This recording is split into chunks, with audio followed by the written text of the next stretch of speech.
భగవన్నామాన్ని పిలిచి భగవంతుణ్ణి అయోమయానికి గురి చేసిన వాళ్ళు కూడా ఉన్నారు. ఎవరిని పిలుస్తున్నాడరా అర్థం కాలేదు. అలా పిలిచిన వాడు ఒకడున్నాడు లోకంలో, అలా శరణాగతి చేసిన వాడు ఒకడున్నాడు. ప్రాణం పోయే ముందు భగవన్నామం చెప్పిన కారణానికి ఫలితమేమో తెలుసా? భగవన్నామము యొక్క వైభవం ఏమిటో, ఆయన్ని పిలవడం అంటే ఏమిటో, ఆయన్ని పిలిచినప్పుడు ఆయన ఎంత త్వరతో వస్తాడో, కోటి జన్మల నుండి తను చేసినటువంటి పాపాలు ఏ ఉన్నాయో, ఇంతకన్నా ముందు జన్మల నుంచి ఉన్నటువంటి పాపాలు ఏ ఉన్నాయో, ఆ పాపాల రాశి అంతా కూడా ప్రాణోత్క్రమణంలో నారాయణ అన్నాడు కాబట్టి కాలిపోయాయి. లేవు ఇతనికి పాపాలు. మీకు ఈ ధర్మ సూక్ష్మం తెలియదు. పెద్ద దూది పర్వతం ఉంది. ఒక నిప్పు రవ్వ చాలదా కాలిపోవడానికి? ఒక్కసారి నారాయణ అన్న నామం చాలదా పాపాలు కాలిపోవడానికి? నామము చాలా తక్కువ అని భావన చెయ్యవద్దు.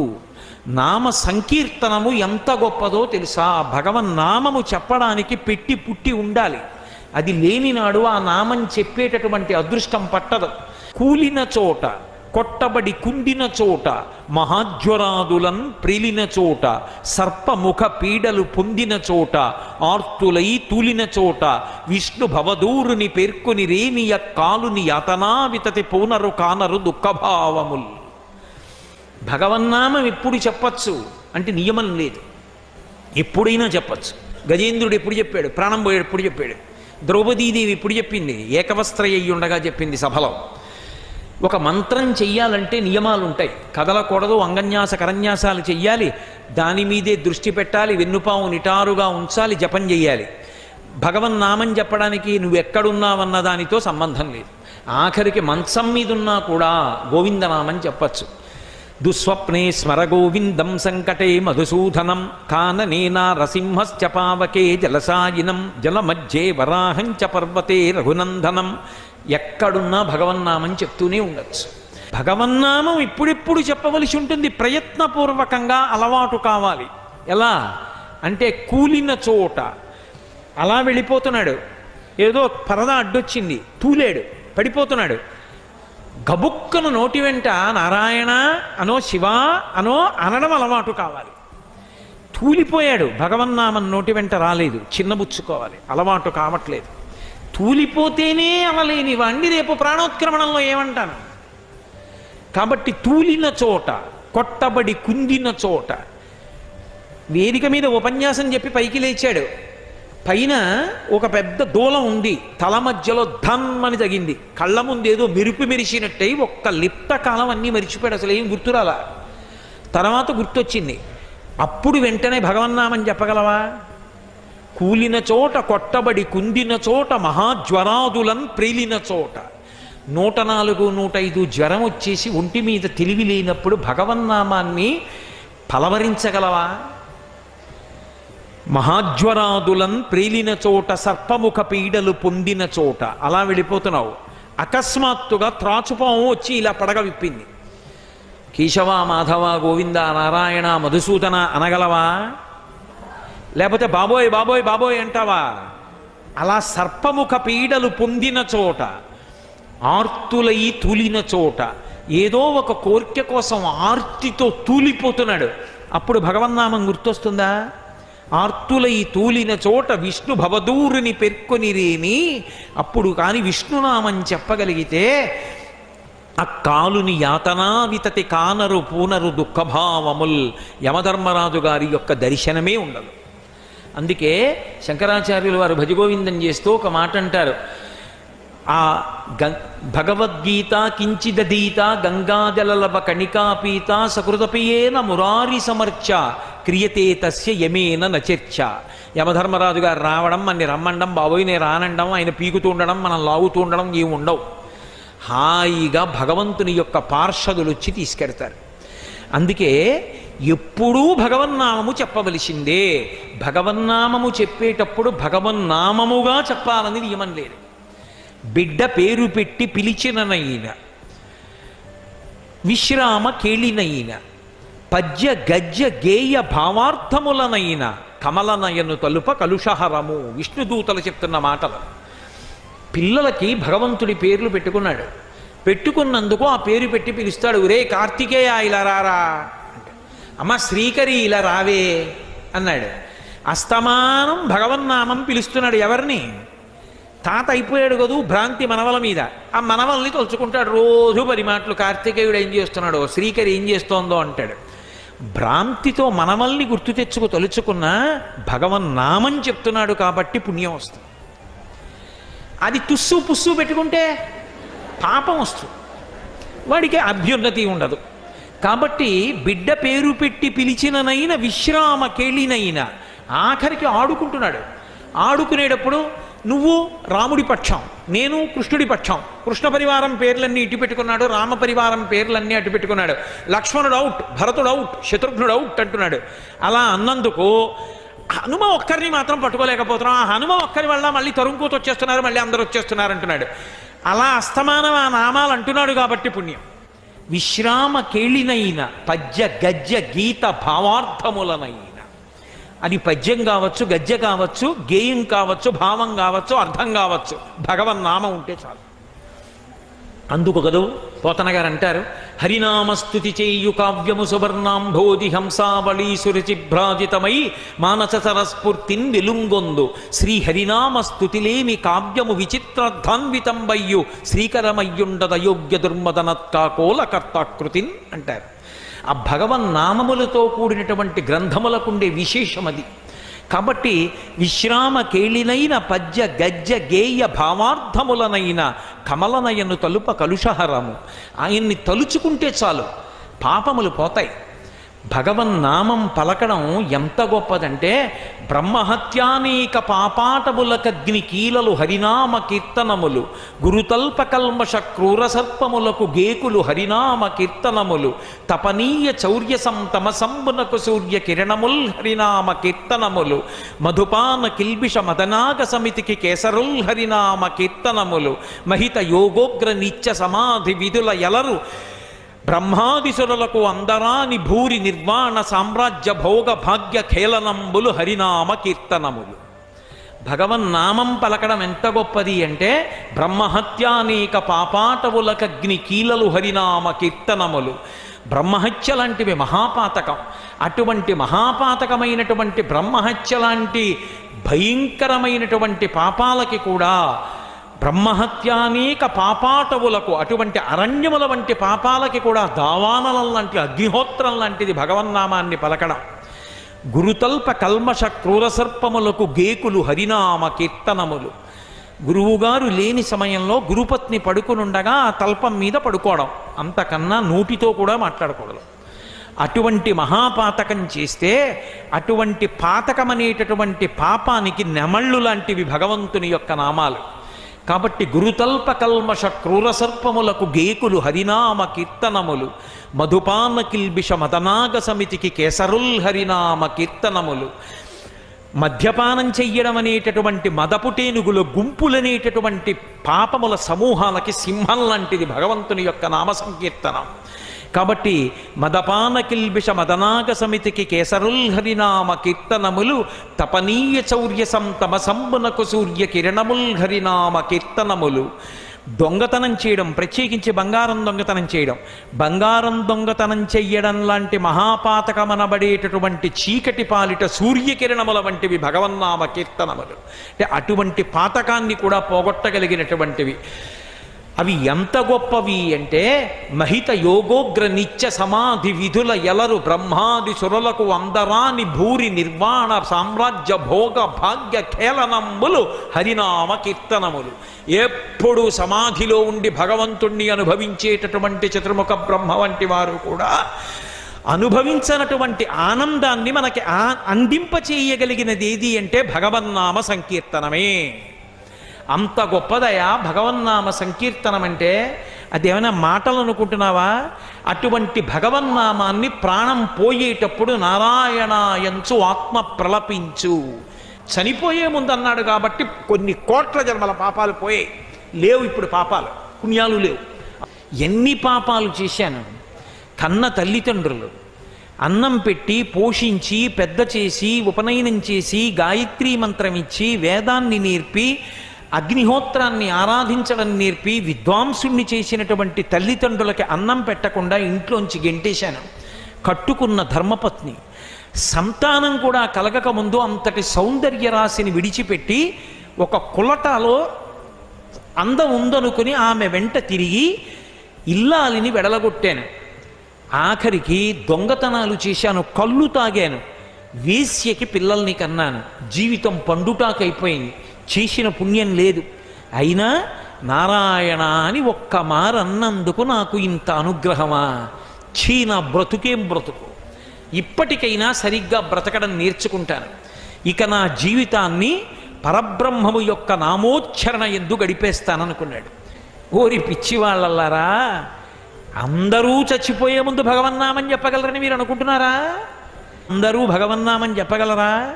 దంతంబుల్ పడనప్పుడే, తనువుయందారూఢియున్నప్పుడే, కాంతాసంఘము రోయనప్పుడే, జరాక్రాంతంబు కానప్పుడే, వింతల్ మేన చెరించునప్పుడే, కురుల్ వెల్వెల్ల కానప్పుడే, చింతింపన్వలమీ పదంబుజములన్ శ్రీకాళహస్తీశ్వర అంటాడు దుర్జటి.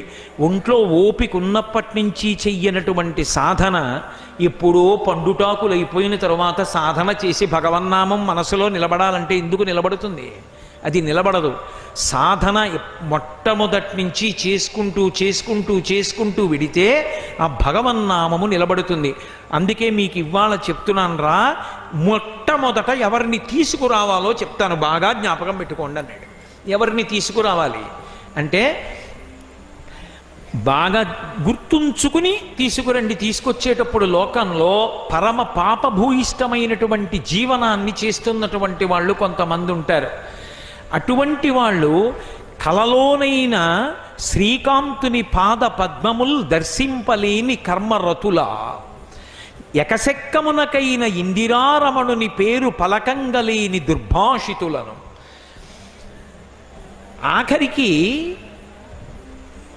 హాస్యమునకైన కృష్ణ కథా ప్రశంసకు చెవి తార్పలేని దుష్కథా ప్రమణుల,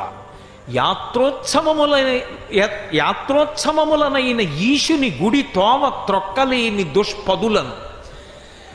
మహాభక్తుల పాదధూళి సమస్త తీర్థ సారమటంచు తెలియలేని వారి వారి వారి వారి చేరిన వారి తొలుత కట్టి తెండు దూతలా. ఎవరిని తీసుకొస్తారో తెలుసా మీరు తీసుకొచ్చే ముందు? ఎకసక్కమునకైన ఇందిరారమణుని పేరు పలకంగలేని దుర్భాషితులను. వాడు హాస్యానికి కూడా భగవన్నామం పలకడు, ఎప్పుడూ అక్కర్లేని మాటలే. పరిహాసానికి వాడు భగవన్నామం పలకడు. ఎందుకని? వాడి ఇంట్లో పిల్లల పేర్లు కూడా ఉండవు, అమంగళకరమైన పేర్లు ఉంటాయి.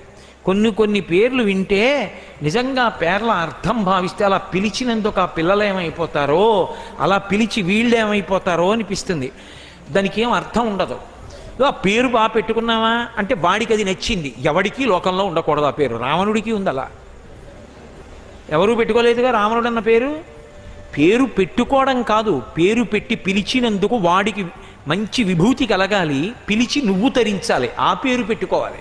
అంతేకాని ఎందుకు వచ్చిన పనికిమాలిన పేర్లు. భగవంతుడి పేరు కనీసం హాస్యానికైనా పలకనటువంటి వాడు ఉంటాడు, దుర్భాషితుడు అన్నాడు యమధర్మరాజు గారు. వాణ్ణి ముందు పట్టుకురండి. రెండోవాడు కలలోనైన ఇందిరారమణుని పాద సత్కమలముల్ చూడని కర్మరతుల. వాడికి ఎప్పుడు పనిలే, వాడికి ఎప్పుడు ఖాళీ ఉండదు. ఎప్పుడు బతికున్నంత కాలం కబంధుడు అని రామాయణంలో రాక్షసుడు ఉంటాడు, వాడికి కళ్ళు ఉండవు. వాడికి ఒక పెద్ద కడుపు పెట్టాడు ఇంద్రుడు, తలని తీసుకెళ్ళి నొక్కేశాడు లోపలికి.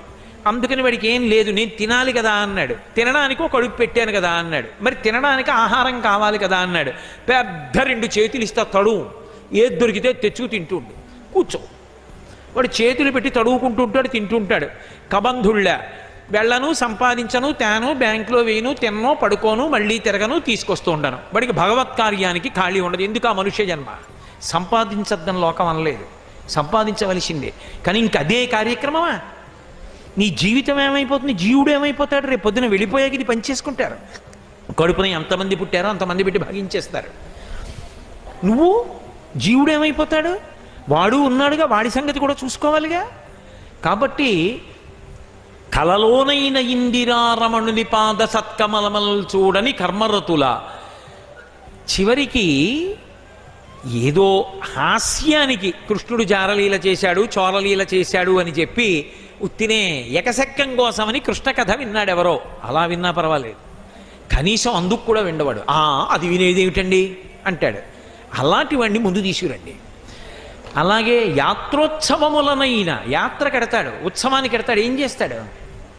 అక్కడికి వెళ్ళి ఇక్కడ కూడా మంచి ఆహారం ఎక్కడ దొరుకుతుంది? అబ్బే ఇక్కడండి ఇలా కాదు, అలా చేసి ఉంటే బాగుండేది. వీడు ఇక్కడ కూర్చుని సలహాలు చెప్తాడు. వచ్చి చేస్తే తెలుస్తుంది చేయడం ఎంత కష్టమో, రోజుకు 1100 మందికి అన్నం పెట్టడం ఎంత కష్టమో, పెద్ద హాల్ తీసుకురావడం ఎంత కష్టమో, జనరేటరు 7 రోజులు రాత్రి పగలు తిప్పడం అంటే ఎంత కష్టమో, ఇంతమందిని తట్టుకుని కార్యం నడపడం అంటే ఎంత కష్టమో, ఒడ్డున కూర్చుని సలహాలు చెప్పమంటే ఎవరైనా చెప్తారు. అది కాదు, యాత్రకి ఉత్సవానికి వెళ్ళినప్పుడు కనీసం ఏమండి ఇక్కడ గుడి ఎక్కడుందండి అని పక్కనున్న హనుమాన్ గాడికి కూడా 4 అడుగులు లేకుండా ఇంకా ఉండిపోయాడు 3 రోజుల తర్వాత అంటే మిగిలిన మాటనే పూర్తి చేయడు. యాత్రోత్సవములనైన ఈశుని గుడి త్రోవ తొక్కలేని దుష్పదులను మహాభక్తుల పాద ధూళి సమస్త తీర్థ సారమటంచు ఎరుగలేని వారి. సమస్త తీర్థముల యొక్క సారం ఎక్కడుంటుందంటే మహాభక్తుల యొక్క పాద ధూళి ఎందు ఉంటుంది. అటువంటి వారి పాదాలకి నమస్కరించడానికి అహం అడ్డొచ్చి నిటారుగా తాటి చెట్టులా నిలబడేవాడు ఎవడుంటాడో వారి వారి వారి వాడికి మేము వాడి వాళ్ళమండి అని గర్వంగా చెప్పుకునే వాళ్ళు ఎవరున్నారో వారి వారి వారి చేరిన వారి. అలాంటి వాళ్ళ చుట్టూ చేరిన వాళ్ళని తొలుత కట్టి తెండు దూతలారా, వాళ్ళ అక్కర్ల భూమి మీద ముందు కట్టి తెచ్చేయండి. మరి ఎవరి విషయంలో జాగ్రత్తగా ఉండాలి? కమలనయను మీది భక్తియోగమెల్ల ముక్తియోగమటంచు మొదలెరుంగు అట్టి వారి జోలికెళ్ళవలదు దూతలారా. ఎవరు భగవంతుని మీద భక్తియే ముక్తియోగమని నమ్మి బతుకుతుంటారో అలాంటి వాళ్ళ జోలికి వెళ్ళవద్దు. భగవంతుని యొక్క భక్తులతో నిరంతరము మాట్లాడడం కూడా మహాభాగ్యం. అజామీలుడు అదే చెప్పాడు చిట్ట చివర, హరిభక్తులతో మాటలు ధరనెన్నడు చెడని పుణ్య ధనముల మూటల్ అవి వరముక్తికాంత పూతోటలు అరిషడ్వర్గములు చొరని అరుదగు కోటల్ అన్నాడు. ఎక్కడి నుంచి వస్తుందా సంస్కారం అంటే భగవంతుని యొక్క భక్తులైన వాళ్లతో కూడి ఉన్నా ఎప్పుడూ భగవన్నామం వినడం, భగవత్ కథ వినడం, భగవత్ సేవ చేయడం, ఆయనతో గుళ్ళకెళ్ళడం, గోపురాలకు వెళ్ళడం, తీర్థానికి వెళ్ళడం, నదికి వెళ్ళడం, భగవన్నామం పలకడం, భగవత్ కథాశ్రవణం, అనురక్తి, సంస్కారము ఇవి ఉద్భవిస్తాయి. అటువంటి హరిభక్తులతో మాటలు ధరనిన్నడు చెడని పుణ్య ధనముల మూటల్. సంపాదించుకున్న ధనం పోవచ్చు, కానీ హరిభక్తులతో కలిసి ఉన్నందువల్ల వచ్చినటువంటి పుణ్యమనబడేటటువంటి ధనము యొక్క మూట పాడయ్యేది కాదు. ధరనెన్నడు చెడని పుణ్య ధనముల మూటల్ వరముక్తికాంత పూతోటలు. అటువంటి వారితో మాటలు ముక్తికాంత పూతోటలు. అరిషడ్వర్గములు చరని అరుదగు కోటల్. కామక్రోధ లోభమద మోహమాత్సర్యములు ప్రవేశించని అరుదైన కోట. మామూలు కోటల్లోకి శత్రువులు ఎప్పుడోప్పుడు ప్రవేశిస్తారు, ఏ ఉడుగునో ప్రవేశపెట్టి. కానీ ఈ కోటలోకి అంతఃశత్రువులు కూడా ప్రవేశించరు. ఏ కోటలోకి? భగవద్భక్తులతోటి సహవాసం ఉంటే. కాబట్టి అటువంటి వారి జోలికి వెళ్ళవద్దు దూతలారా అని యమధర్మరాజు గారు చెప్తాడు. కాబట్టి అజామీళోపాఖ్యానం మనకి భాగవతంలో ఏం నేర్పిందంటే ఏదో ఒక కారణానికి ఎప్పుడో అప్పుడు భగవన్నామని చెప్పడం నేర్చుకో. కంచికామకోటి పీఠాధిపత్యం వహించిన మహాపురుషులు చంద్రశేఖరేంద్ర సరస్వతి మహాస్వామి సభలకి వెళ్ళి, అయ్యా మీకు అది ఇస్తామండి ఇది ఇస్తామండి అని అడిగితే, నాకు అవన్నీ అక్కర్లేదు, నేను సన్యాసిని, నేను అడిగింది మీరు ఇస్తారా? ఇస్తాం. అందరూ ఇవ్వగలరు, ఇస్తారా? ఇస్తాం. మీ జీవితంలో ప్రతిరోజు 2 నిమిషాలు నాకు ఇచ్చేశానని, దానం చేశానని చెయ్యెత్తండి. అందరూ చెయ్యెత్తేవారు. కాబట్టి మీ జీవితంలో ప్రతిరోజు 2 నిమిషాలు నావి కదా, నే చెప్పినట్టు చెయ్యాలి. 2 నిమిషాలు ఎప్పుడో అప్పుడు భగవన్నామని చెప్పండి. మీరు నాకు ఇచ్చేశారు కాబట్టి ఇప్పుడు 2 నిమిషాలు ప్రతివాడి చేత భగవన్నామని చెప్పించి ఇన్ని కోట్ల మందిని ఉద్ధరించారు. అది మహానుభావుల జీవితం అంటే. సంసారంలో బాగుంది, చాలా బాగుంది, చదువుకున్నాను, తర్వాత పెళ్ళయింది, మంచి భార్య వచ్చింది, కొడుకుట్టాడు, కూతురుట్టింది, మంచి అల్లుడు వచ్చాడు, మంచి మనవలు పుట్టారు, అమ్మో ఎంత సంతోషమో, చాలా మంచి కోడలు వచ్చింది, తప్పకుండా మనవలు వస్తారు. నీ పరిస్థితి ఏమిటి? ఎన్నేళ్ళు వచ్చేసాయి? 50 దాటిపోయావు. మనవలు పుడతారు, మనవలు పెద్దవాళ్ళు అవుతారు, మనవలు కాలేజీకి వెడతారు, నీకు 70, మనవలు ఇంకా పెద్దవాళ్ళు అవుతారు, వాళ్ళ పెళ్ళిళ్ళు అవుతాయి, వాళ్ళకి అక్షతలు వేస్తావు, నువ్వు 80. మళ్ళీ వాడికో మనవడు పుడతాడు, నీకు మునిమనవడు పుట్టాడు, నీకు కనకాభిషేకం చేశారు 90. సాధించింది ఏమిటి? అడుగు నుంచి వచ్చేస్తోంది మృత్యువు కాలంలోనే. ఏది పట్టుకుంటుంది? కాలు పట్టుకుంటుంది. ఉన్నన్నాళ్ళు కాళ్ళతో తిరుగుతాడు, మృత్యు వచ్చింది ఇంకెక్కడికి తిరగడక్కడ పడుకుంటాడు. ఇక వీడి ఎలాగో తిరగడం నలుగురు వచ్చి తీసుకెళ్ళిపోతారు. అప్పుడు మనం మాత్రం ఊరుకుంటాం ఏంటి? వైద్యులు లేరా? వైద్యశాలలు లేవా? పరిగెత్తాం. అలా సంసారంలోంచి బయటపడడానికి జీవుడు ప్రయత్నం చేస్తుండడు. ఎప్పుడెప్పుడు సంసారంతో ఎన్ని మాటలు పోరాటం చేశామో. సంసారమునకు మారు పేరు మృత్యువు. ఒకరోజు ప్రదోష వేళ చచ్చిపోయాడు, ఒక జన్మలో రాత్రి చచ్చిపోయాడు, ఒక జన్మలో అర్ధరాత్రి చచ్చిపోయాడు, ఒక జన్మలో పగలు చచ్చిపోయాడు, ఒక జన్మలో ఉదయం చచ్చిపోయాడు. మొత్తానికి మృత్యువుతో పోరాటం ఇన్ని కోట్ల జన్మలలో ఎప్పుడెప్పుడు చేశాము. అప్పుడప్పుడు అలిసిపోయామంటే కుదురుతుంది ఏమిటి? పోరాటం చేయవలసిందే ఆ మృత్యువుతోటి. కొడుకు మాత్రం ఎన్నాళ్ళు ఉంటాడు?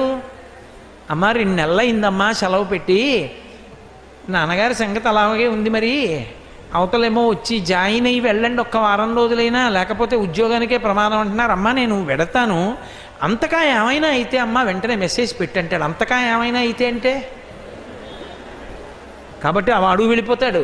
ఎవరు ఉండాలి అంటే పక్కింట్లో పేరంటం అని చెప్పి ఆవిడ వెళ్ళకూడదు. ఆవిడ మాత్రం అక్కడే, ఆ మంచం బాగున్నా బాగుండకపోయినా క్యారేజీ తెప్పించుకొని అక్కడే తినాలి, అక్కడే పడుకోవాలి, ఆ బాత్రూంలోకే వెళ్ళాలి. ఎందుకు అంటే బ్రహ్మముడు ఒకటి వేశారు కదా పెళ్లిలో. ఆవిడ అలా ఇంటెన్సివ్ కేర్ యూనిట్లో ఉన్నా, ఆయన ఉన్నా, ఈవిడ ఆయన్ని, ఆయన ఈవిడ్ని విడిచి వెళ్ళకూడదు, అక్కడ ఉండాలి. ఎందుకంటే పోతన గారు ఎంత పెద్ద మాట మాడారు. మకరితోడపోరు మాతంగ విభుని ఒక్కరి నిడించిపోవ కాళ్ళు రాక, వెళ్దామంటే కాళ్ళు రావట్లేదండి అంటారు. కాళ్ళు రాక కోరి చూచుచుండే కుంజరీయూధంబు. అస్తమానం అద్దం దగ్గరికి వచ్చి లోపలకోసారి చూస్తుంటారు. ఒంటి నిండా గొట్టాలు, ఈయన అలా తలగడా మీద పడుకుని ఉంటాడు. కోరి చూచుచుండే కుంజరీయూధంబు మగలు తగులు కారె మగువలకును. ఆ బ్రహ్మముడు అలాంటిది. అందుకని అలా చూస్తుంటారు. పాపం వాళ్ళ ఇంటికి వెళ్ళరు. ఎన్ని జన్మలలోనూ ఆ స్థితి రాకముందు జాగ్రత్త పడిపో. అప్పుడు అనాయాసైన మరణం వినా దైన్యేన జీవితం అంటారు శ్రీశైలంలో ఇప్పటికీ పూజ చేస్తే. అనాయాసంగా భగవన్నామని చెప్తూ 10 మందికి ఉపయోగపడుతూ వెళ్ళిపోగలిగిన లక్షణం అబ్బుతుంది. ఎవడి సంసారము నుండి వాడు విడిపించుకోవాలి. ఉద్ధరేణ ఆత్మనాత్మానం. ఎవడి జీవుణ్ణి వాడు ఉద్ధరించుకోవాలి. ఇంకోడిని ఉద్ధరించేవాడు ఉండడు. కాబట్టి వాళ్ళేం చేస్తారు? ఒడ్డు నించుని చూస్తున్నారు. బాధపడుతున్నవాడెవరు? ఈయన. ఇప్పుడు అంటాడు, నానానేకపయూధముల్ పెద్ద పెద్ద కాలంబు దశలక్షకోటి కరణీనాథుండనయ్యుండి మద్దానంభ పరిపుష్ట చందనలతంత ఛాయలందుండలేక నీరాచ ఇటేల వచ్చితి భయం బెట్లోకదే ఈశ్వరా అన్నాడు. నానానేకపయూధముల్ పెద్ద కాలంబు వనంబులో సమ్మానింపం దశలక్షకోటి కరణీనాథుండనయ్యుండి మద్దానంభ పరిపుష్ట చందనలతంత ఛాయలందుండలేక అన్నాడు. నేను 10 లక్షల కోట్ల భార్యలకి భర్తని అన్నాడు. దశలక్ష కోటి కరణీనాథుండనయ్యుండి నానానేకపయూధముల్ వనములోనం పెద్ద కాలంబు సమ్మానింపన్. బోలెడన్ని ఏనుగులు అరణ్యంలో నన్ను సత్కరిస్తుండేవి, నా పట్ల మర్యాదతో ప్రవర్తిస్తుండేవి. నేను మద్దానంభ పరిపుష్ట చందనలతంత ఛాయలందుండలేక ఇదం నమమా నేను విడిచిపెట్టినటువంటి దాన ధారల చేత చందనపు వృక్షాల తోటలు పెరిగాయి. వాటి నీడలో పడుకోక ఎందుకు వచ్చాను ఇక్కడికి? ఎందుకు పడుతున్నాను ఈ బాధ? నిందలైందే బొందిపోదంటారు కదూ. 1,000,000 మంది వైద్యులు కూడి వచ్చిన కానీ మరణమయ్యడి వ్యాధి మాన్పలేరు. ఏదో కారణం చెప్పి ఏడుస్తాడు. ఎందుకు వచ్చిందండి? అనవసరంగా చూసుకోకుండా తొందరపడి వెళ్ళిపోయాను స్నానాల గదిలోకి, కాలు జారి పడిపోయింది, అబ్బబ్బబ్బా ఎంత బాధపడిపోతున్నానో అంటాడు. ఇప్పుడు ఆపరేషన్ చేయడానికి పనికిరాదండి, ఇంకా ఆయనకి ఎనస్థీషియా ఉపయోగం లేదు, పాపం కాలు ఎత్తి కట్టేస్తాం, అలా ఉండాలంటారు. ఎంత బాధపడుతుంటాడో తలుచుకు. ఒక పక్క ఊపిరి అందట్లా, ఒక పక్క ప్రాణాలు పోతున్నాయి, ఒక పక్క ఇంద్రియాలు పనిచేయట్లా, ఏదో భయం. కాబట్టి ప్రాణంబులా ఠావుల్ తప్పెను మూర్ఛవచ్చే తనువుండస్సెన్ శ్రమంబయ్యడిన్ నీవే తప్ప ఇతప్పరం బెరుగా. ఇప్పుడు శరణాగతి చేస్తాం. ఈశ్వరా నువ్వు తప్ప నన్ను రక్షించేవాళ్ళు లేరు, నీవే తప్ప ఇతప్పరం బెరుగ మన్నింపందగున్ దీనునిన్, నన్ను మన్నించు దీనుణ్ణి. రావే ఈశ్వర కావవే వరద సంరక్షింపు భద్రాత్మక. శరణాగతి యొక్క గొప్పతనం ఏమిటో పోతన గారు చూపిస్తున్నారు. సంస్కృత భాగవతం ఆంధ్ర భాగవతం విడిపోతాయి ఇక్కడ. శరణాగతిలో భక్తుడు తన బలహీనత పరమేశ్వరుడికి చెప్తాడు. శరణాగతి త్రికరణ శుద్ధిగా చేస్తే భగవంతుడి తక్షణం వచ్చేస్తాడంతే. సరికదా భక్తుడు పెట్టిన నియమాన్ని భగవంతుడు పాటిస్తాడు. శరణాగతి అంత గొప్పది. నోటితో చెప్పడం కాదు, నిలబడగలిగినటువంటి ప్రజ్ఞ ఏర్పడితే, నిజంగా అలా శరణాగతి చెయ్యగలిగితే. అందుకే కలుగడే నా పాలి కలిమి సందేహింప కలిమిలే ములులేక కలుగువాడు, నా కడ్డబడరాడెనలిన సాధువులచే బడిడి సాధువుల కడ్డుపడిడివాడు, లీలతో నామరాలింపడే మొరగుల మొరలిరుంగుచు తన్ను మొరగువాడు, ఆది మధ్యాంతములు లేక ఎరలువాడు, భక్త జనముల దీనుల పలివాడు, వినడే చూడడే తలపడే వెగరాడే అన్నాడు.